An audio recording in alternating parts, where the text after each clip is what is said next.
Good morning, afternoon, and evening, everyone. Welcome to our webinar, Marketing Strategies for Non-Gaming Apps in the Gaming World. My name is James Haslam, and I'm the head of marketing from Integral in EMEA and the US, and I'm also your host for today's session. And what's this webinar about? Of course, you've seen the promise, you've seen what we've kind of put up there already. And today we're going to essentially discuss app growth for non-gaming apps in gaming. At the end of this 30-minute discussion, we hope that you'll gain some insight into the key challenges and opportunities the non-gaming apps face when it comes to marketing on gaming inventory, pardon me. And we'll also learn how to effectively incorporate gaming elements into your non-gaming apps marketing strategy, hopefully to increase your engagement, downloads, and overall performance, and basically improve your app overall. I've already mentioned the Q&A function, and we have had a few rolling in. But I should mention that, of course, we're really open to questions and we'd love to hear your feedback. So throughout, please feel free to type your questions into the chat box and we will get to your questions at the end of the presentation, or at certain points, we'll also answer them over time. I do have with me Murat, who is our salesperson, and I'll introduce him a little bit more. But before I introduce him properly, I would be remiss if I didn't mention, of course, the fact that we both work from Integral. And though I assume many of the audience are familiar, either you've worked with us in the past or maybe not, we just wanted to give you a brief rundown of our offering overall and what we do within the app marketing space.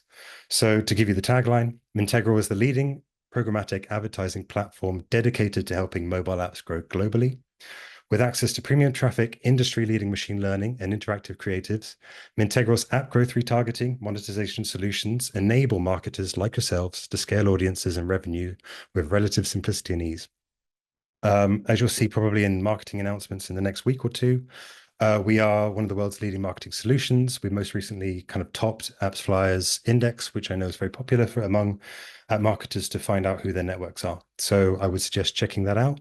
And if you'd like to learn more about us, of course, we have a website, we have LinkedIn, and you can, of course, reach out to Murat himself on LinkedIn if you'd like to know more directly from him. And in fact, that leads me perfectly on to introduce Murat properly. Murat is our non-gaming sales lead and principal business developer at Integral, and kind of lead sales in the EMEA region. That's enough for me. I will say, how are you doing, Murat? Would you like to introduce yourself properly? Yeah, thanks, James. Doing great today. Just signed a long-term contract in Hamburg, and it was a huge challenge. Let me quickly introduce myself. I've been in advertising for the last 8 years, working for Criteo, TikTok, and now at Mintegral, helping non-gaming publishers and advertisers scale globally. And frankly saying, it's my first English-speaking webinar, so I'm a little bit nervous, but I hope it will pass. No, you'll get it. You'll get into good swing. I mean, questions are all ready for you. So I think it's time to get started. So I suppose the most basic and the most broad thing we can do is just simply ask you, is it a good idea for non-gaming apps to market on gaming app inventory? So in the last Sensor Tower report, in 2023, people spent 5 hours, had 5 hours of screen time daily on average. And most of this time went to social and streaming, but also a huge portion of the time went to mobile games. And according to Newzoo, right now we have 3.3 billion people playing games every month. And yeah, for sure, it's a great, way to diversify your marketing strategy with, gaming. So kind of, Murat, what are you kind of looking for? If you're just the general advertiser on the street, what kind of things does gaming app inventory promise you? So for example, would you see potential high LTV, positive ROAS? What's really going on there? Yeah, so either you are a e-commerce app developer, or you have a subscription app or a finance app, food delivery, taxi. You all need new users with a high LTV and high ROAS. I mean positive ROAS, and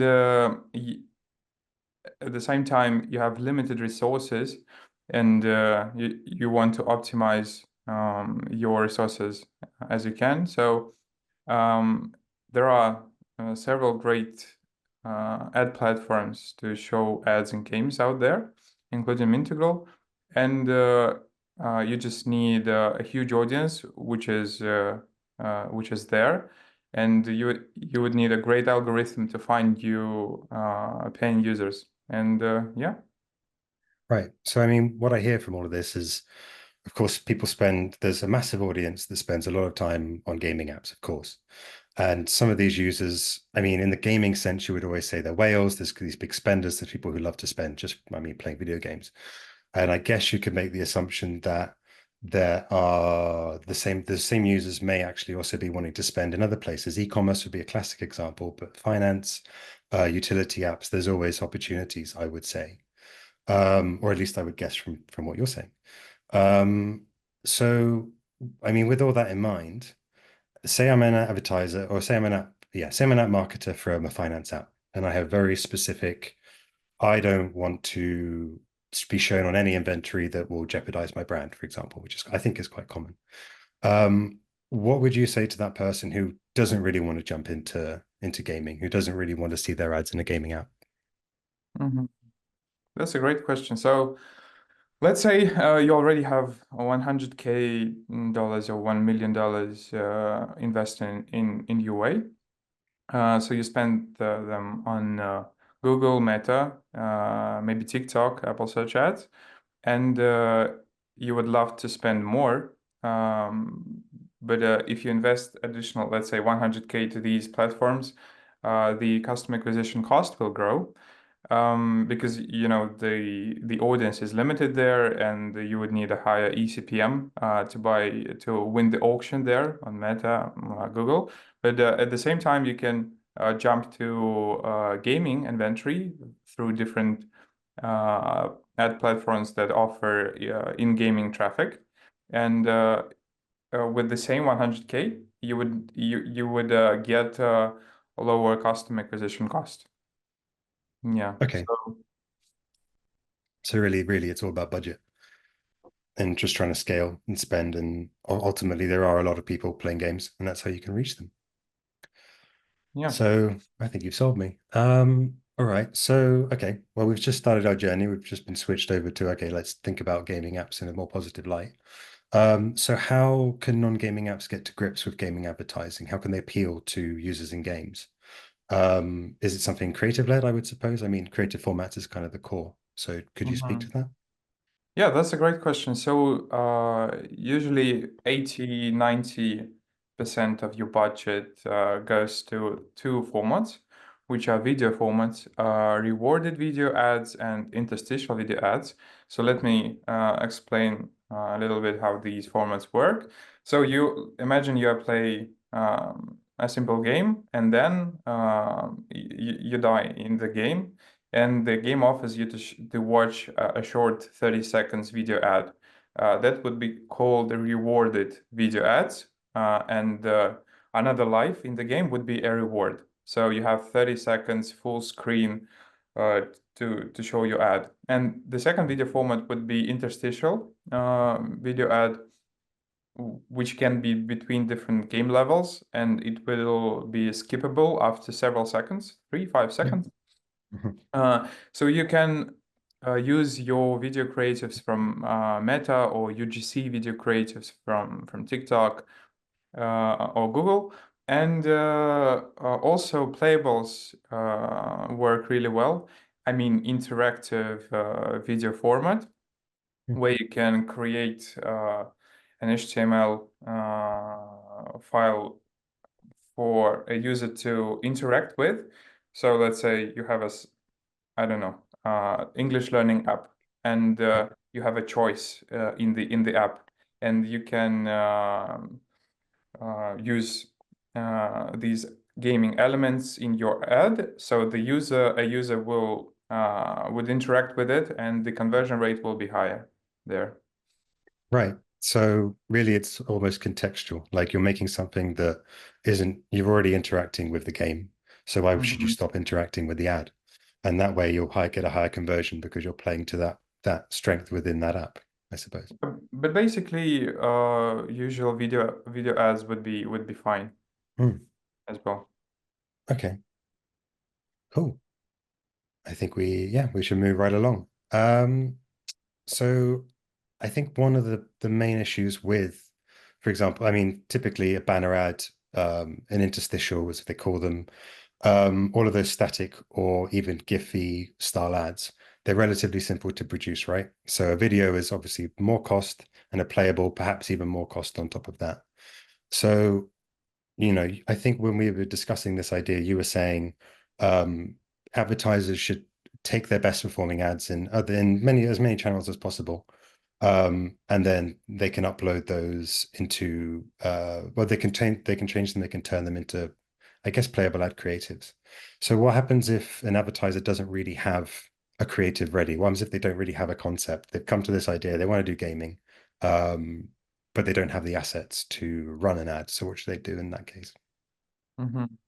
Yeah, that's a great question. And actually, I have several examples of huge advertisers spending on many channels, but still they don't have a lot of creative Mm. internal resources. So they outsource creatives to partners, agency partners. Yeah, so if you don't have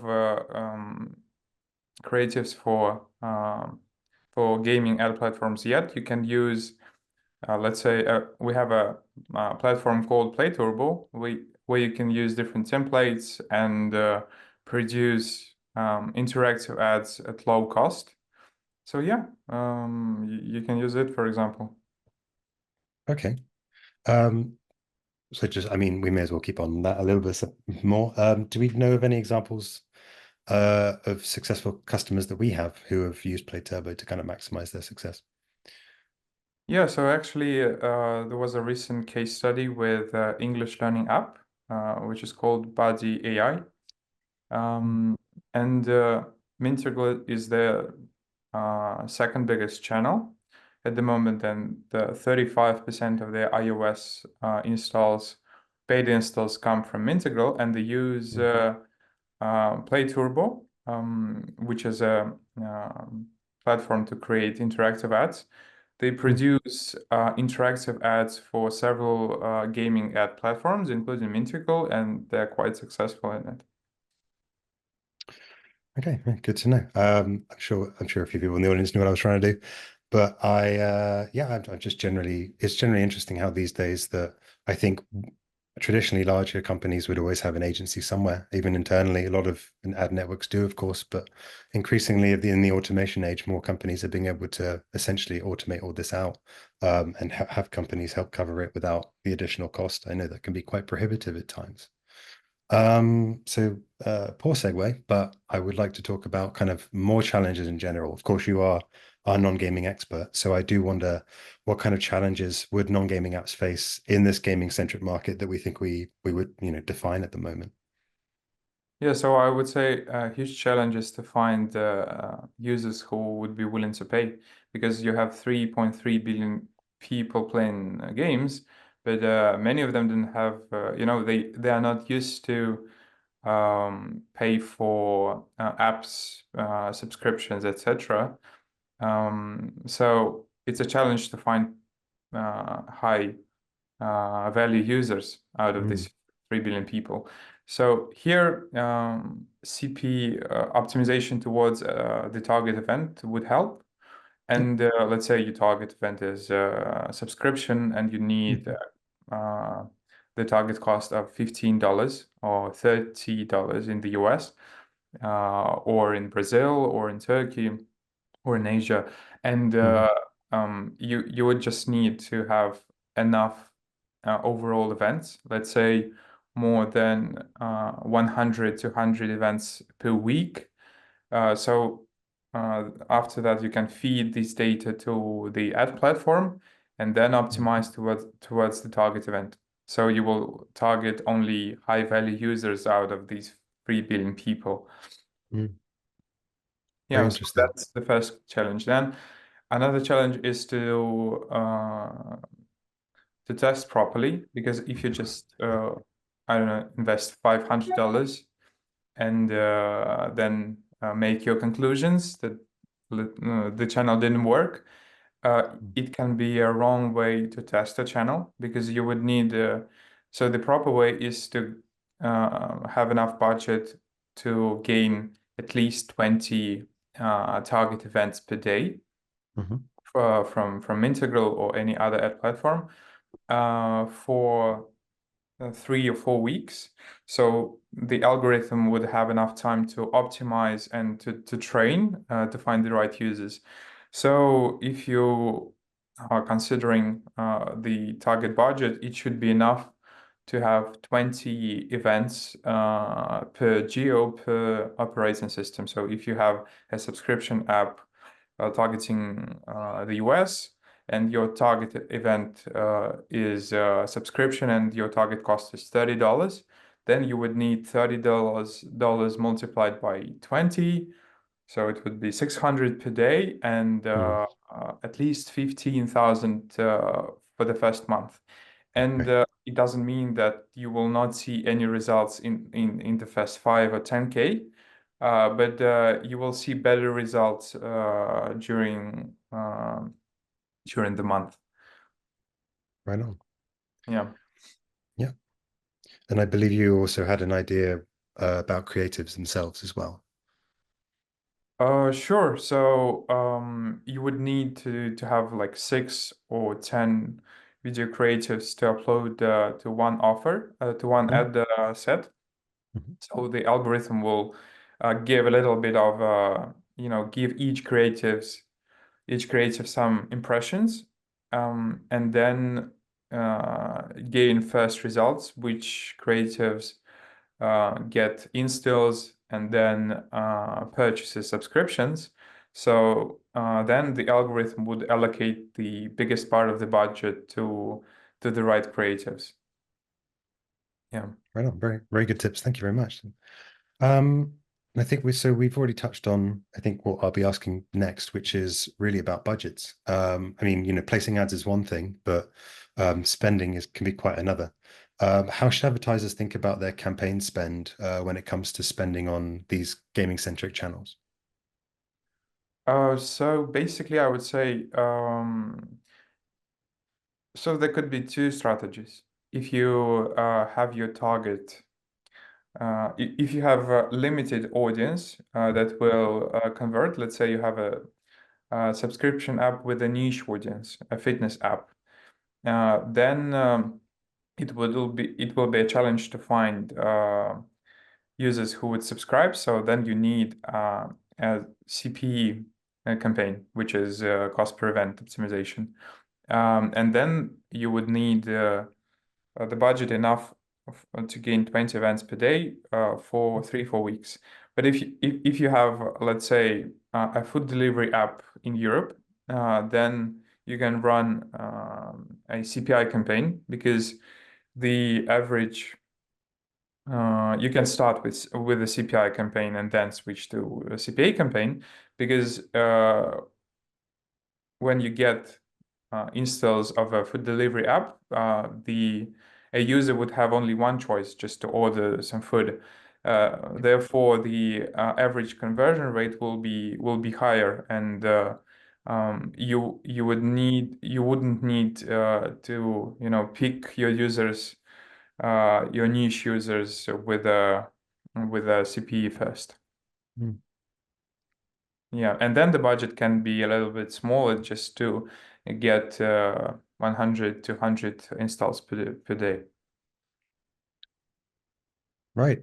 And do you have any sort of real world examples, any case studies of non-gaming apps that have successfully kind of sorted through all of these challenges you've kind of listed and are doing all the right things?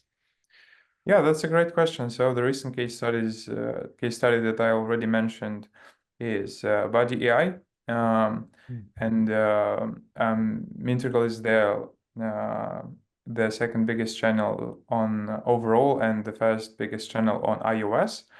And they run campaigns in the US, in Brazil, Eastern Europe, and they get the average CPI is like 75 cents.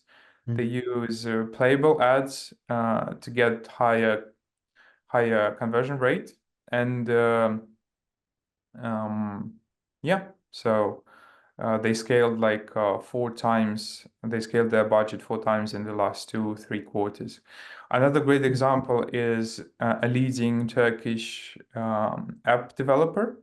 They develop utility apps which are in top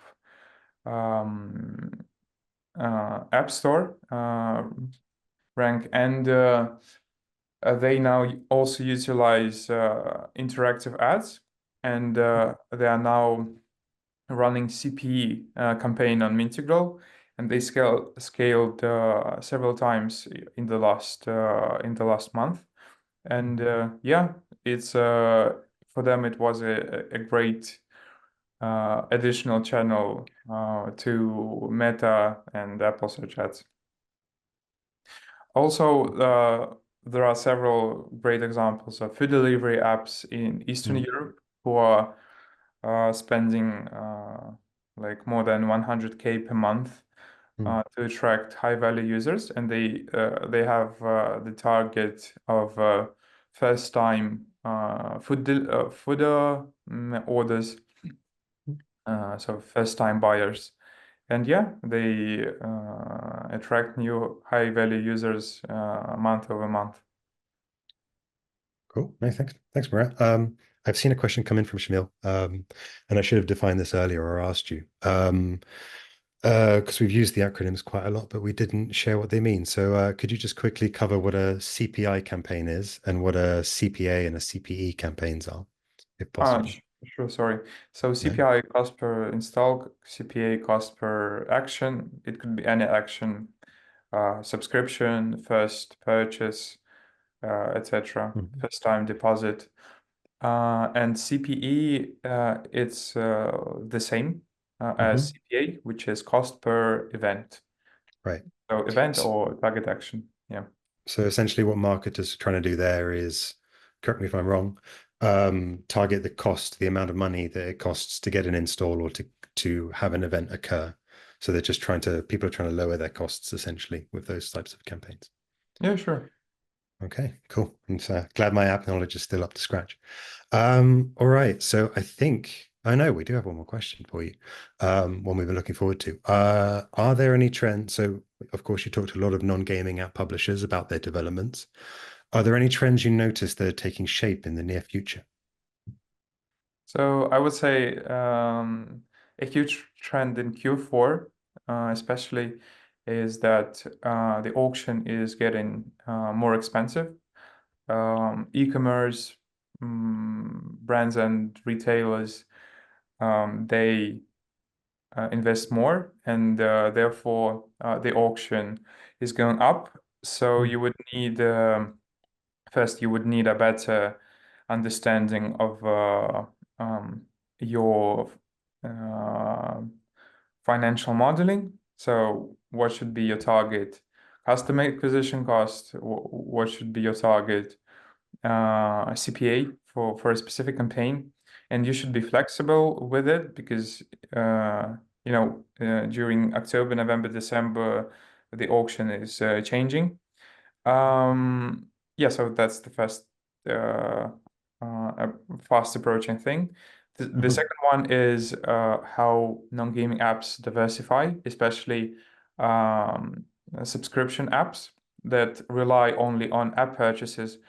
There is a trend, especially you can notice it in China, that the same product, the same app can have ads monetization model with let's say Android, and purchases monetization model with iOS, or let's say 90% of your iOS revenue would come from purchases and let's say 10% from ads.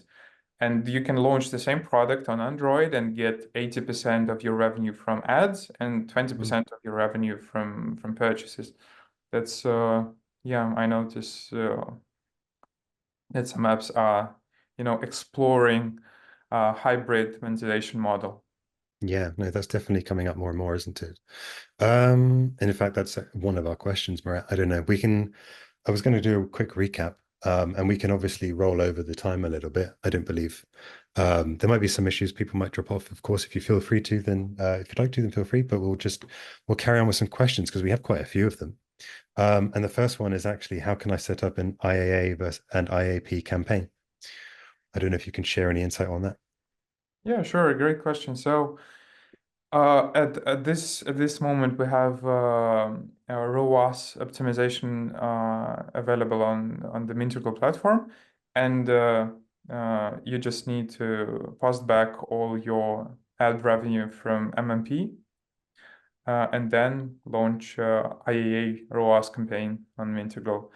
IEP ROAS is not available yet, but can be in the future. Right. And specifically the ROAS campaign style, just to Yes. clarify. Cool. Um, I have another one from Shamil, which is how can I find new audiences in gaming ad platforms if I already use social networks? How do I find exclusive audiences? Mm-hmm. I see. That's a great question. So, basically, you can find the same users who are, they're playing games, they're watching TikTok, they search something on Google, but you can find them cheaper in a gaming app. Mm. So the algorithms work a little bit different. So Meta algorithm, Google algorithm, and the Mintergo algorithm, they will work a little bit differently. And Mhm. with the same target acquisition cost, you can get more users from several platforms, other than using one platform or two platforms. Oh, interesting. Thank you. And I have one question about monetization, which I can pitch you. That's right, Murat. This is from Asad Bashir. For non-gaming app with monetization business model, how can we make a better user experience? Hmm, Is that that's a something great we can question. answer? Okay. Yeah. So let me answer this question with an example. Recently, I downloaded an app to adjust your photos, edit your photos, and they have several ad formats, but mostly it's video formats, and the average eCPM on video formats will be like 5-10 times higher than on banners. So you can put these video ads in a specific place in your app, or when the user expects a reward, his result, and then he can watch the ad for, let's say, 10, 15, 30 seconds, and then get his reward, Hmm. expected result. Yeah. Okay, cool. Very useful, Matt. Thank you so much. I think we're just going to run over with time for questions. And I think really we should probably think about wrapping up this webinar. I think it's been great fun. At least I hope it has been for you because it has been for me. And we're going to be sharing much more webinars in the near future. If there's one more thing I could ask, especially asking of my audience of anything, but of course, it would be great if you could follow us on LinkedIn. That is very cheeky, but it is the place where you can get all the updates. So when we have a future webinar, if you'd like to attend more in the future, that's the first place you'll find them. And we intend to probably host some more exclusive content on LinkedIn. So please follow us. Like I said at the start of the webinar, if you'd like to learn more, please reach out to us on the website, or I'm sure you can chat with Murat directly. You can just find him on LinkedIn, and yeah, follow up if you have any more that you want to ask him. Murat, do you have any final words for us? Yeah, just thanks for your time and enjoy the end of the week. Brilliant. Okay, well, that's all from us. Goodbye.